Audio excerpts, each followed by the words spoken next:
नमस्कार, स्वागत है आपका हमारे इस यूट्यूब चैनल पर। मैं मुनमुन श्रीवास्तव आपका हार्दिक अभिनंदन करता हूं। और ड्यू की और एसओएल की, एनसीवैप की सभी की परीक्षाएं एक साथ चल रही हैं और आप चिंतित हैं कि इस बार जो है वो पासिंग क्राइटेरिया क्या होगा, क्योंकि पिछले दिनों जो है वो कुछ ऐसी खबरें आई थी कि पासिंग क्राइटेरिया में कुछ बदलाव हुआ है और आपके तमाम कमेंट्स थे और हमने आपसे वादा किया था कि हम प्रोफेसर अजय अरोड़ा को लेके आएंगे, जो कि ड्यू के पूर्व कंट्रोलर ऑफ एग्जामिनेशन है और इन दिनों रामजस कॉलेज के प्रिंसिपल हैं। स्वागत है सर हमारे चैनल पर, और पासिंग क्राइटेरिया के बारे में बच्चे जानना चाहते हैं। नमस्कार, आपके चैनल से मैं सभी दर्शकों को क्रिसमस की बहुत बहुत बधाई देता हूँ। आपने जो क्वेश्चन पूछा, दिल्ली विश्वविद्यालय ने एक 1.5 वर्ष पूर्व ये डिसीज़न लिया कि एडमिशन 2024 से जो भी बच्चे एडमिट होंगे अंडर एनईपी यूजीसीएफ, उनका प्रमोशन क्राइटेरिया अर्थात वो फर्स्ट ईयर से सेकेंड ईयर में कैसे प्रमोट होंगे, उसमें 2024 में बदलाव किया गया। लेकिन पिछली बार दिल्ली यूनिवर्सिटी ने ये डिसीज़न लिया कि इस डिसीज़न को वो 2024 में एप्लीकेबल ना करके 2025 में करेंगे। अर्थात ये सिर्फ उन बच्चों के लिए होगा एज ऑन टुडे जिनका एडमिशन 2025 में हुआ है। फ़र्क क्या हुआ? फ़र्क ये हुआ कि उससे पहले आपको टोटल के आधे पेपर पास करने होते थे। अर्थात अगर हम एनईपी की बात करें तो नॉर्मली आप एक सेमेस्टर में 5 पेपर पढ़ते हैं और 5 दूसरे पेपर में पढ़ते हैं। उन 10 को मिला के अगर आपने 5 पास कर लिए हैं तो आप सेकेंड ईयर यानी कि अर्थात थर्ड सेमेस्टर में प्रमोट हो जाएंगे। इसका मतलब है कि जो 2024 तक के एडमिशन थे उनके लिए आज तक ये एप्लीकेबल था, यानी कि उनका second year to third year to fourth year भी वही फार्मूला लगेगा। लेकिन आज के दिन में 2025 के लिए इस क्राइटेरिया को बदल दिया गया। क्राइटेरिया को ये बदला गया कि टोटल आपके क्रेडिट देखे जाएंगे आपको प्रमोट करने के लिए। टोटल क्रेडिट का मतलब क्या है? टोटल क्रेडिट उन पेपर्स के जिनमें आपने वो पेपर पास कर लिए।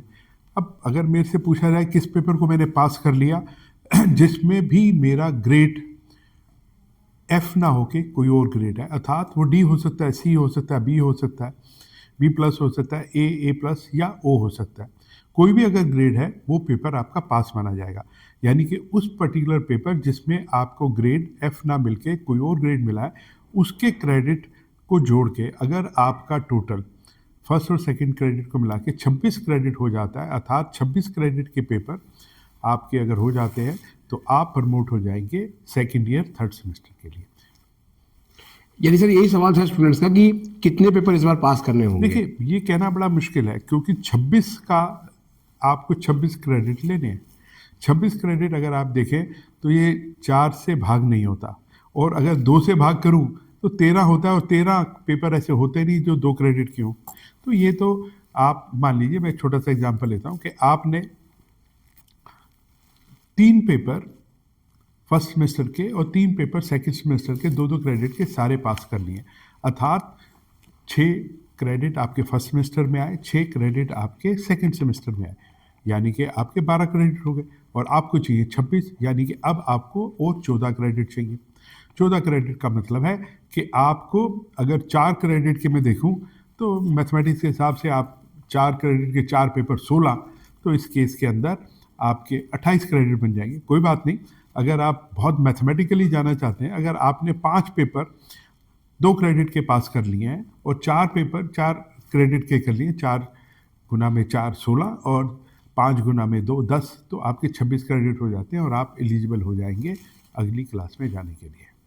सर सैक और वैक के कई पेपर्स हैं जिनमें एग्ज़ाम नहीं हो रहा है, तो उनके लिए पासिंग क्राइटेरिया क्या होगा सर? मैं थोड़ा सा इस बात से को क्लैरिफाई करना चाहता हूँ कि एग्ज़ाम क्या होता है। एग्ज़ाम का मतलब होता है कि जो आपकी परफॉर्मेंस है उसका इवैल्यूएशन करना।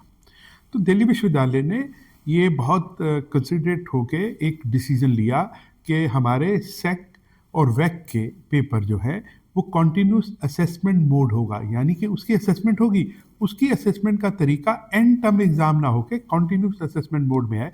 ये मैं स्पेशली रेगुलर बच्चों के लिए कह रहा हूँ। एसओएल और एनसीवैप में हो सकता है कि थोड़ा सा बदलाव है, और पर्टिकुलर एसओएल में उसमें अलग से बदलाव है, लेकिन रेगुलर बच्चों के लिए वो कॉन्टिन्यूस असेसमेंट मोड में उसका इवैल्यूएशन होता है और उनका एंड टर्म जैसे जिसे हम डेट शीट के हिसाब से वो नहीं होता अगर वो प्रैक्टिकल मोड के पेपर है। अगर वो थ्योरी के हैं या कम्बिनेशन ऑफ थ्योरी और प्रैक्टिकल है तो उसमें थ्योरी का 2 क्रेडिट या 1 क्रेडिट डिपेंडिंग अपॉन के थ्योरी और प्रैक्टिकल का क्या डिस्ट्रीब्यूशन है 2 क्रेडिट के पेपर में, उसका एंड टर्म थ्योरी एग्जाम भी होगा। और ये सर जो पासिंग क्राइटेरिया है ये एसओएल के स्टूडेंट्स के लिए भी लागू होगा? देखिए, दिल्ली विश्वविद्यालय में आपके माध्यम से मैं इसे बहुत क्लियर करना चाहता हूँ कि एसओएल या एनसी वेब या रेगुलर, दिल्ली विश्वविद्यालय इन सबको एक ही पैमाने से नापता है, एक ही क्वेश्चन पेपर होता है, एक ही उनका पासिंग क्राइटेरिया होता है और एक ही प्रमोशन क्राइटेरिया होता है, कोई फ़र्क नहीं होता। दिल्ली विश्वविद्यालय में कोई बच्चे एसओएल से पढ़ के आते हैं, वो भी गोल्ड मेडलिस्ट बनते हैं और कोई रेगुलर के भी बनते हैं, इसलिए परीक्षा भी सेम होती है, डिग्री भी सेम है और पेपर भी कई बार मोस्ट ऑफ द टाइम उनके सेम होते हैं, इसलिए कोई इनमें फ़र्क नहीं होता। सर ये कुछ स्टूडेंट का सवाल है कि मान लिया उन्होंने फर्स्ट सेमेस्टर की परीक्षाएं नहीं दे पाए या कोई एक आध परीक्षा छूट गई तो वो फिर कब देंगे वो परीक्षा? देखिए, अगर हमने कोई परीक्षा नहीं दी और उस परीक्षा के अलावा मेरे टोटल 28 क्रेडिट बन गए तो मैं सेकेंड ईयर में प्रमोट हो जाऊंगा। अगर मैंने इस तरह से कुछ पेपर छूट गए या पूरा सेमेस्टर ही छूट गया तो फिर तो मुझे अब पूरा 1 वर्ष का इंतज़ार करना पड़ेगा, क्योंकि फर्स्ट सेमेस्टर का एग्ज़ाम तो अब अगले साल मई जून में नहीं होता, नवंबर दिसंबर में होगा। तो अगर आपसे नवंबर दिसंबर 24 में कोई एग्ज़ाम छूट गया या नवंबर दिसंबर 25 में जैसे आज कोई फर्स्ट सेमेस्टर के बच्चे से छूट गया, वो अब नवंबर दिसंबर 26 में ही वो फर्स्ट सेमेस्टर का एग्ज़ाम दे पाएगा। यानी 1 साल बाद ही उसको मौका रहेगा? हाँ जी। और एक सवाल और भी है सर स्टूडेंट्स का कि जो इंटरनल असेसमेंट में या सीए कंटिन्यू में मार्क्स जो उनको मिले हैं क्या वो उसको अपग्रेड कर सकते हैं? देखिए, अपग्रेड नहीं होता।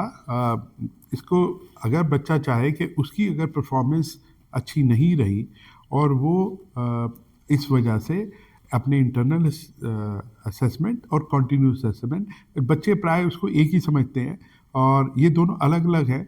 कंटिन्यूस असेसमेंट जो वर्ड यूज़ होता है वो तो एक असेसमेंट का तरीका है, वो सिर्फ ट्यूटोरियल के 1 क्रेडिट को इवैल्यूएशन के लिए यूज़ किया जाता है, या सेक वैक और एईसी में जहाँ पे प्रैक्टिकल के कंपोनेंट है उसमें यूज़ किया जाता है। और इंटरनल असेसमेंट जो होती है वो 25% होती है। उसका भी मैं रेगुलर बच्चों के लिए बता दूं, उसका भी जो डिस्ट्रीब्यूशन है वो फिक्स होता है कि अगर 25% की बात करें तो 5% अटेंडेंस के होते हैं, 10% क्लास टेस्ट के होते हैं या टेस्ट एक से ज़्यादा भी लिए जा सकते हैं। फिर आप एवरेज या जो भी बेस्ट फार्मूला आप इंडिविजुअल टीचर और बच्चे म्यूचुअल एग्री होते हैं उससे हो जाता है। और उसके अलावा 10% मार्क्स जो होते हैं वो आपके असाइनमेंट, प्रेजेंटेशन और प्रोजेक्ट इस तरह से लेते हैं, क्योंकि अब एनईपी में हमारे जो क्रेडिट सिस्टम है वो 40 मार्क्स का 1 क्रेडिट है। तो कंटिन्यूस असेसमेंट जो है ट्यूटोरियल की वो 40 मार्क्स की होती है, ठीक है जी। उसमें 35 मार्क्स कंटिन्यूस असेसमेंट के होते हैं, 5 मार्क्स अटेंडेंस के होते हैं। और सिमिलरली और अगर 4 क्रेडिट का हमारा थ्योरी का पेपर है उसमें जो एग्ज़ाम होगा वो 120 मार्क्स का टोटल होता है, जिसमें से 30 मार्क्स आईए होती है और जिसका डिस्ट्रीब्यूशन 12 + 12 + 6 होता है। बहुत बहुत धन्यवाद सर इस अपडेट के लिए। नमस्कार, धन्यवाद।